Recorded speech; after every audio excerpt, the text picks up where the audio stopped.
Bonjour, donc je vous fais une vidéo aujourd'hui sur les finances personnelles. Donc je suis pas conseiller financier mais bon, disons que je me débrouille assez bien de ce côté-là. Alors donc on est une famille de trois, il y a ma femme, moi et mon fils de 11 ans. Moi je gagne environ 3 000 € par mois, ma femme gagne environ 10 000 € par mois.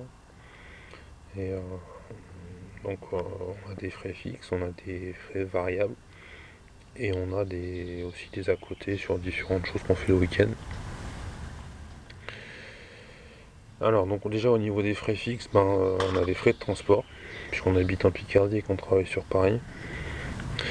Donc entre la RATP et la SNCF, on arrive à s'en tirer environ entre 100 et 200 € par mois, parce qu'avec le télétravail, donc, ça nous permet d'économiser un peu, surtout ma femme. Ensuite, donc on a des assurances. J'ai une assurance pour la famille sur les gros bobos, si on se fait vraiment mal, donc si on a des handicaps, etc. Donc ça c'est assuré. Il y a l'assurance immobilier, il y a l'antivirus de la maison, la carte bleue, le forfait mobile de mon fils, des choses comme ça effectivement. Voilà. Ma femme donc elle paye sa mutuelle, elle paye la nourrice et elle paye son forfait mobile qui est un MVNO, donc c'est un forfait chez Cima Mobile qui est beaucoup moins cher que les forfaits classiques en fait. Elle paye sa carte bleue, elle paye le DF. Au niveau des débits, donc des débits variables. Alors, donc pour la nourriture, on va chez Lidl principalement. Pour la plupart des choses qu'on a achetées. Ensuite, sinon, on va chez Leclerc pour ce qu'on ne trouve pas. On va donc chez le boucher de village, chez le poissonnier de village. Et au niveau d'une épicerie bio aussi et locale qui nous fournit notamment en légumes frais. Sinon, donc, on cuisine principalement au gaz et à l'électricité. Donc on se fournit en gaz à la station-service. Et je fais le plein d'essence une fois par mois quand je suis payé, donc et pas plus d'une fois par mois depuis un certain nombre de temps. Alors ensuite, du point de vue des crédits, donc on fait du commerce sur Vinted, Le Bon Coin, eBay et tout ça. Donc on reçoit soit du liquide, soit des chèques, soit des PayPal, tout ça. Je fais un peu de bourse sur Boursorama. Je fais un peu de métaux, donc de temps en temps on a aussi des remboursements des SNCF et tout ça. Et puis donc je vends mes œufs de poule. Je vends aussi un peu mes pommes parce que j'ai un pommier qui donne bien. Donc quand on me demande des pommes, alors j'en vends.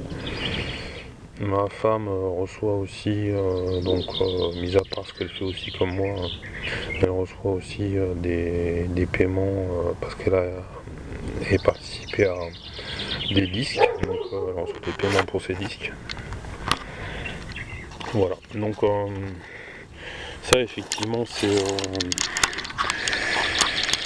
une autre façon de gérer. Alors en fait, ce qu'on a fait quand on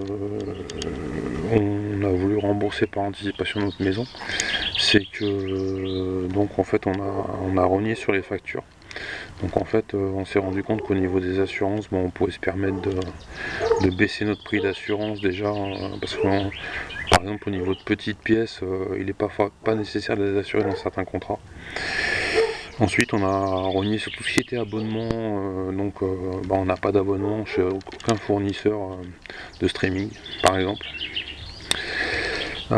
Sinon, on a rogné sur les forfaits carte bleue, sur les forfaits mobiles, énormément. Au niveau des courses, on fait très très attention au prix, on achète uniquement finalement au kilo ou au litre. Et puis donc mis à part ça, on se fait quand même plaisir au niveau de la nourriture parce que on va pas mal au restaurant et puis on va en épicerie bio effectivement et c'est quand même de bonne qualité, même si c'est un peu cher. C'est quand même fondamental de bien manger quand même. Donc voilà. Donc c'est la deuxième vidéo où je parlais un petit peu de liberté financière. Donc nous, notre maison, on l'a payé environ 170 000 euros. Et donc ça a été remboursé en une petite quinzaine d'années.